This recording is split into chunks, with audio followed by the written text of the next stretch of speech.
What's going on, guys? It's your boy Ethan. Hope you're having a great day. This is the Monster 2-5 meetup game here at the Lodge to celebrate Doug, Andrew, and Brad's new partnership here with the Lodge and a bunch of tables. Happy to get started. Just hopping into the 2-5 game right now, and I am dressed in full fanboy apparel. Just had to come support them for obviously the whole reason why I have my channel is because they started it earlier and before me and built this ridiculous community. So favorable apparel. Rocking the McJiggity's shirt as well. Definitely should help and purchase some of their merch, help support the content creators. And that's it. I'm excited to play. It's going to be a fun, long day of some 2-5 action, and just happy to get into the mix. It's going to be 2-5, match the stack. It's going to be big. I'm looking forward to it. So let's just see how today goes. There's just so many tables. It's so freaking busy here.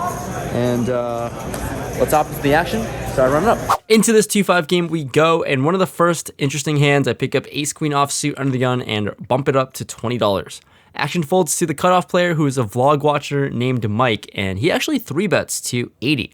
When I sat down earlier, he told me that he watches the channel and he's trying to catch some punts, so when action folds back to me, I'm happy to make the call for $60 more and battle it out, Mike. Let's do this thing. Off to a flop of Queen, Jack, 6, and here with top, pretty damn good flop for me. I check it over to him, and he bets out $55. For $55, happy to make the call here. Sometimes could be beat by Queen, Jack, or even Pocket Jacks, so let's see a turn which comes a 9. Much more connected board now, and I don't love it, but it should hit me more than him.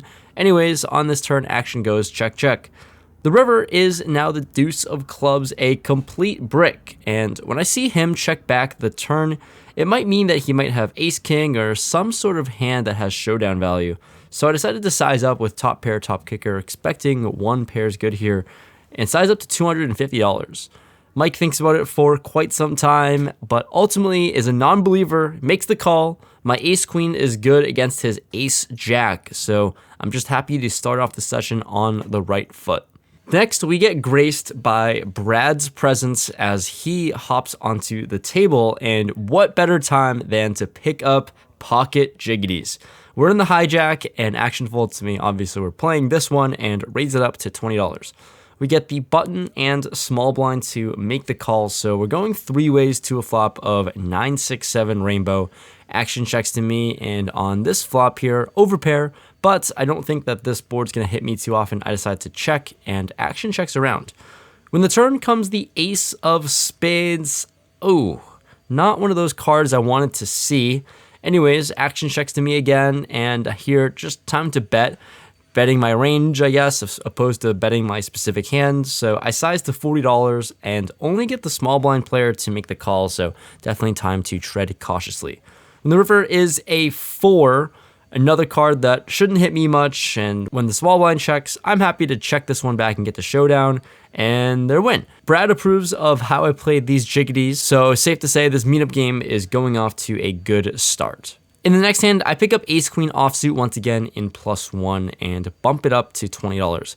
The player to my left and the button player makes the calls, so 3 ways to a flop of 10, 4, 4. Action checks around to the button player. Didn't think I needed to bet with ace-queen high here. Button bets out $30, and here, not checking on this flop to fold to a $30 bet. I toss in $30, make the call, and the player to my left calls as well. So interesting development as the turn comes the Jack of Hearts. All things considered, it's a pretty good card as it could hit me, but on top of that, gives us a straight draw along with 2 overcards. With this turn card though, action checks all the way through, so we're off to another river, which comes a jack.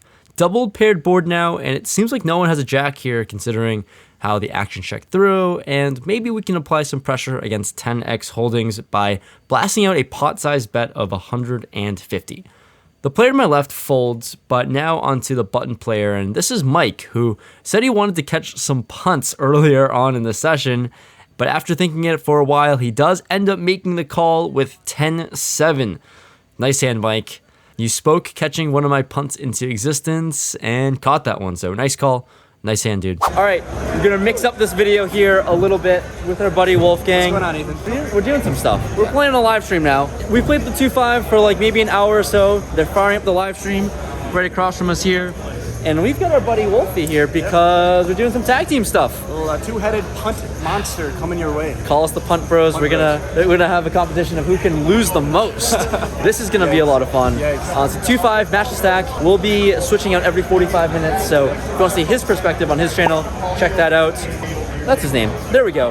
I'll be hopping in first. I'll punt, then you punt. We just keep on going. You know the deal. Yeah, so the 2-5, I think I lost a little bit, or I might have won like $100, $200. I'm not sure. Bringing those profits into the 2-5 game, and we'll split half of our action. Deal. Woo. Let's do it. Into the streamed tag team game we go. We have a ton of madness. One of the first hands in. Starting off the stream game, things get spicy with the 2-5 blinds, a $10, $20, $40, and a $80 straddle. This was supposed to be a 2-5 game, mind you, but welcome to Texas. Anyways, action starts on the button, who begins with a call of $80. Now, the small blind player takes his time and puts in a raise to $380. So pretty large sizing here. Everyone's starting with 1,000 in the middle, and then I peel kings myself. What a dream spot to be in with the straddle and action. Considering I'm 1,000 deep, so it's about 12 big blinds.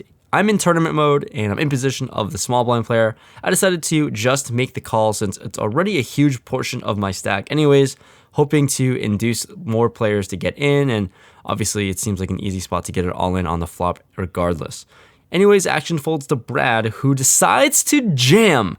Rips it all in. It's music to our ears, now easily committing my stack no matter what happens.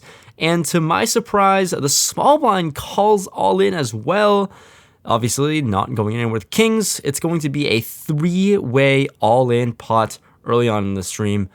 As you can see from the graphics, and to my surprise, we're up against pocket kings as well. So looking like we're going to chop this pot, but we're a high favorite to chop up Brad's money, who's all in with 9s. We're off to a runout. Natural 9. Jack! Not a good flop for the 9s. Looking for the 9. Runout comes and looks clean. Pretty nice start to this stream. We get to chop up a couple $100 and chipping up some Bradley dollars. We're up on the session so far.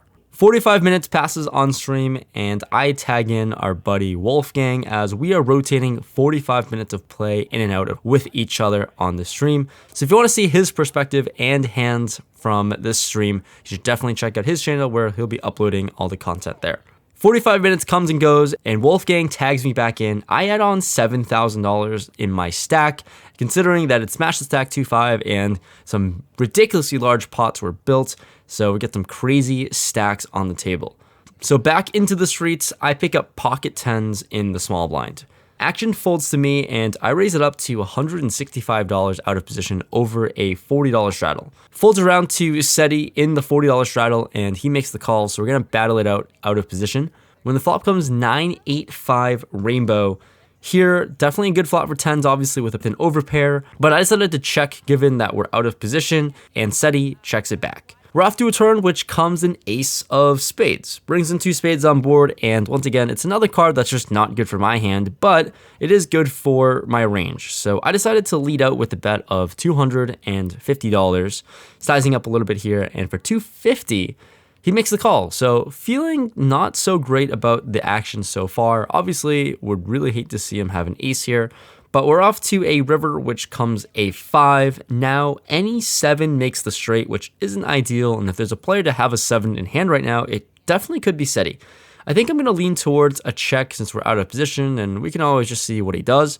So I do go with a check. He snap checks it back, and pocket 10s is going to win this one. The stream hands are going my way. Fast forwarding about an hour and a half later into the stream, we've been a little card dead, but now I pick up Jiggities once again on +3, and Brad is commentating in the booth, which is nice. There's a $10 straddle on, and I decided to raise it up to $40. Action folds to Seti once again, and he wants to battle it out as he 3-bets to $165. He is one of the few people in the game who covers our stack here, so definitely able to 4-bet sometimes considering we're playing $8,000 deep in a 2-5 game. But given that we're in position, Jacks is pretty marginal for a 4-bet in my opinion. I'm happy to take a flop and see what happens playing extremely deep. So we're off to a flop which comes 9-6-3 rainbow. Another really great flop with an overpair. Seti checks here this time, and now onto me. Unlike the tens hand with our overpair, I decided to bet this one as I should protect my pair for the time being. I start off with a smaller sizing to $125, and Seti makes the call relatively quickly. We're off to a turn which comes another 9, and Seti checks to me. This certainly isn't the most amazing turn card, but I don't expect him to have many 9s here in the spot as he 3-bet. So I check back, deciding to not bet this one. We're off to see a river, which is the 5 of diamonds. For the third time, Seti checks, and I'm definitely feeling confident that my hand has to be good here, but I'm trying to figure out the sizing on how much to bet. I go through all the options in my head, and ultimately, I end up talking myself into betting big. I decide to overbet the pot to $800, thinking that I can get non-believing calls by as worse as even ace highs sometimes. And I do get a quick call, I show my jacks, and they are good. And even better, Brad, for the second time tonight in the commentary booth, approves of my play with his jiggities. Good play by Rampage. You get the absolute maximum with the jiggities. There is a right way to play him. Rampage knows what to do. This next hand that comes up is a fun one as it shows the fun dynamic of being in a tag team environment here. Action starts with Wolfgang. It's his turn to take the seat. He picks up King 10 offsuit in the small blind and starts the hand by 3-betting a hijack open Skull Mike, who raised from the hijack to $95. And for $95 facing this 3-bet, Mike makes the calls. So we're going heads up to a flop. The flop comes queen 6-3, pretty dry board, and Wolfgang decides to bet out 90. Mike thinks about it before making the call. Then Wolfgang decides to tag me in. It's near the end of the night, near the end of the stream, and we're happy to mix it up. We're off to see a turn which comes an ace. Pretty beautiful turn to see as the 3-better, and look, ride or die with this bluff. Wolfgang started off this line, and I'm happy to continue with it. I size up to a bet of $375 on this really good ace. The funny part about this now is that Mike has a decision to make as he looks at both myself and Wolfgang for reads, announcing it out loud. But ultimately, looks like he got the wrong read. We put on our best poker faces, and he ends up folding. It's always fun to get tagged in and continue bluffing. Like I said, I'm always ride or die with the bluff, and we're working well together as a team. All right, stream is over, and yeah, we held it on, teammate. I tried to punt, but they didn't want to, pick up our good money. It was a good stream for the both of us. We think we won some money. We think we won like $900 in total. Amazing. And we chop it up. Playing with like dudes that are millionaires and like crushers, and we made $1,000. I think we're gonna keep on playing, so more action to come. See if we can get some more interesting spots. After the stream is over, we end up playing 5-10 stakes, and in this hand, to start off the action, there is actually a $20 and $40 straddle, so not like a whole lot has changed from the 2-5 streets. Anyways, the hijack opens up the action to $110 with the 40 straddle on. The cutoff and button make the call, and I end up peeling king-queen offsuit in the small blind. Well, there is a lot in the middle, and I'm certainly going to be fighting for it with a good hand and with good card removal. So I 3-bet to $650 over all of this action.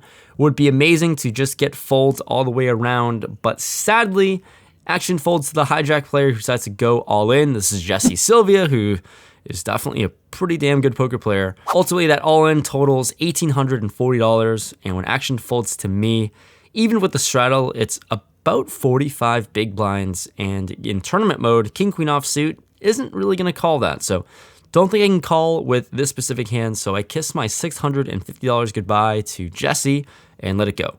All right, time to build up from losing a decent amount of money that last hand. I pick up king-jack offsuit on the button straddle. There's a $25 straddle on, and the cutoff limps to $25. Attacking this limpy poo, I raise it up to $125. Only the big blind makes the call, and the cutoff player folds surprisingly. So multi-way, we're off to a flop, which comes king 9-4. Action checks to me, and with not the best king to have in my hand, I decide to check this one back and see the turn, which comes in 8. The big blind now decides to lead out for $150, and I'm not going anywhere, of course. Happy to make the call with just top pair. Let's see a river, which comes another 8. Board is paired, and I'm pretty much sticking with the plan of calling whatever bet this player wants to bet out, and he decides to size up to 405. Like I said, not much of a decision as played given the line and checking flop. I make a quick call, and this player insta-mucks, so it's pretty nice to catch a bluff, and I guess I'm just happy to show the king to be nice, and right off the bat, after those two hands, I am now break even in this 5-10 game now. One way to crawl from being break even to being in profit is looking down at pocket kings. We're on the button, and there's a low jack open to $35. The hijack makes the call, and I'm in position here, and let's 3-bet because I think I want to get more money in the middle with a premium like this. I size up to $150, and surprisingly, both the low jack and hijack players make the call. We're also playing pretty darn deep as well. We're off to a flop 3 ways, which comes king jack 5 rainbow. Action checks to me, and this seems like a relatively dry board. Not a whole lot of draws on here besides queen 10 pretty much. And with top set, I think I block a lot of the hands that can call a c-bet. So I decided to just check this one back and hope to build a bigger pot on the turns and rivers. When the turn comes, the 7 of clubs. The hijack bets out $250. Onto me here, I'm not really concerned much about club draws considering I have the king of clubs and maybe he has some bluffs in here. So I don't want to fold out those bluffs as well. I make the call for $250 and the low jack folds. So with top set, very much disguised at that, we're off to a river, which is the 8 of clubs. Like I said, I wasn't too concerned about the club draw getting there, but it is troublesome as I don't have the nuts anymore. Anyways, this hijack player bets out $620, and now I tank. Not tanking because obviously I want to fold here. I'm just thinking about if I can ever raise. And if I do make that raise, can I ever get called by worse hands? I don't even know what worse hands could be out there taking this line, as there is a straight on board and the flush as well.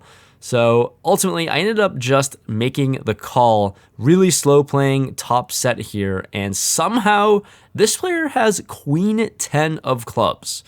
Results wise, I practically lost the bare minimum with a really strong hand, and it almost actually feels really good to just call and not raise, as we certainly could have lost a monster pot.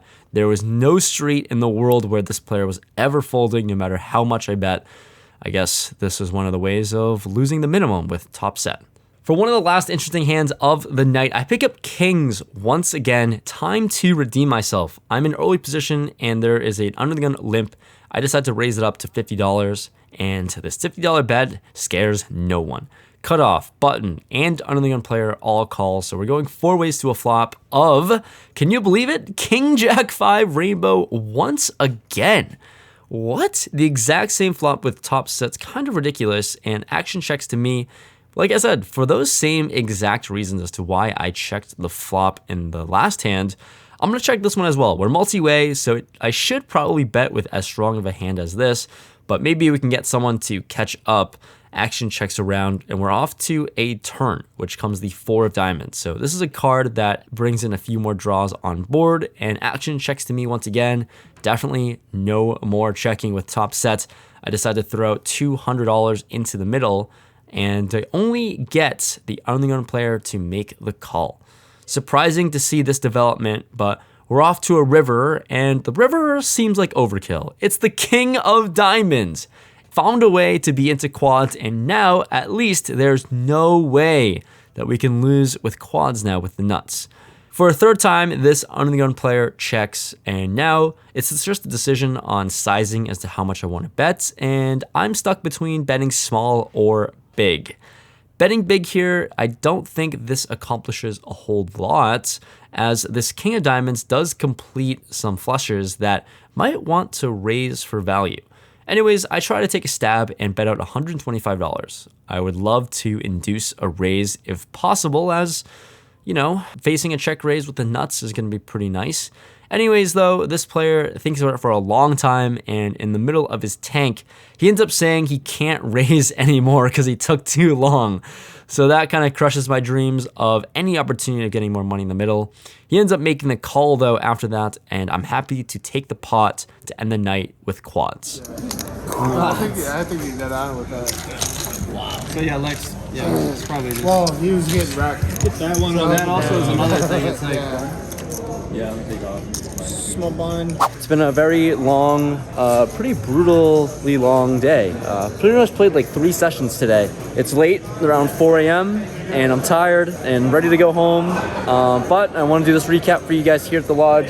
This place was packed for a big majority of the day. It's kind of crazy. But let's go over some numbers because we pretty much played like 3 sessions. First, we played the 2-5 for like an hour or so, the meetup game, and I lost $100 there by my counts. And then played in the tag team 2-5 game on stream. Me and Wolfgang combined won around $900. We split the profits, so I made $450, give or take. And then after the stream, ended up playing some 5-10, and that was interesting. Was in the game for $13,800. Out of the game for $13,420.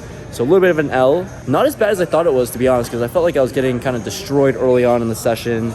But all things considered, a little bit of a L of a day, but it was a lot of fun playing a lot of poker here, meeting a bunch of people, and obviously very happy to support Andrew, Brad, and Doug on purchasing this place. And, you know, it's just incredible what they've done to the room. So hopefully you guys enjoyed this video. Thanks for following along in this very long day, and the whole experience is crazy, but I'll see you guys in the next video. Thanks so much for watching, and more ridiculous games here in Austin to come.